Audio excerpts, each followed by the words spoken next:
at Bingaman for the gala, including a full award show and 3-course sit-down dinner. Or join the live streaming party at Den 1880 with a secondary stage, interactive cut-ins, appetizers, and more. The 2025 Business Excellence Awards Gala, Thursday, March 20th. Get your tickets at beagala.ca.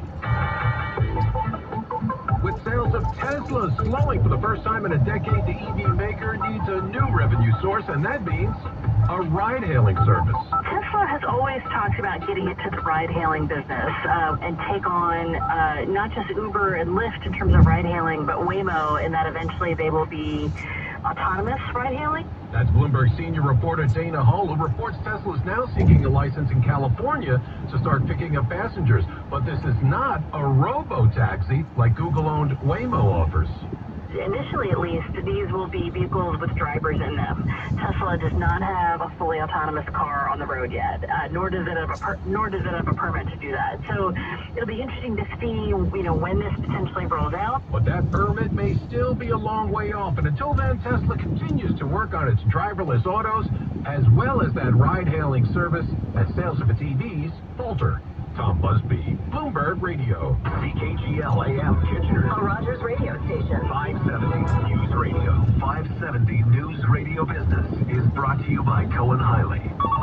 Cohen Hiley. I'm with Stephanie Sutherland from Cohen Hiley. Stephanie, what should people know before becoming a landlord? You should familiarize yourself with the Residential Tenancies Act, which is also known as the RTA. Most residential leases in Ontario are governed by the RTA. It's a powerful piece of legislation that outlines the rights and responsibilities of landlords and tenants.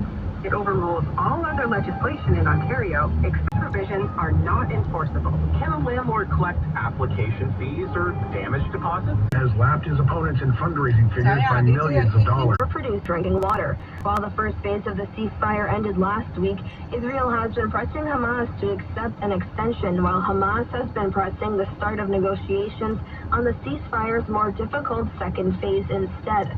Gaza has been largely devastated by war, and generators and solar panels are used for some of the power supply. Back at home, Ontario's premier is not backing down from his promise to levy a charge on power. The Council of Canada head Chris Davison says the tariffs are prohibitively high and the fallout will be felt across his industry. Davison says China is a top market for Canadian canola that represents close to $5 billion in export value. And duties levied back in the fall against Chinese-made electric vehicles and steel and aluminum products. This is the Canadian Press. In sports, there are 8 games in the NHL today. In Vancouver, the Canucks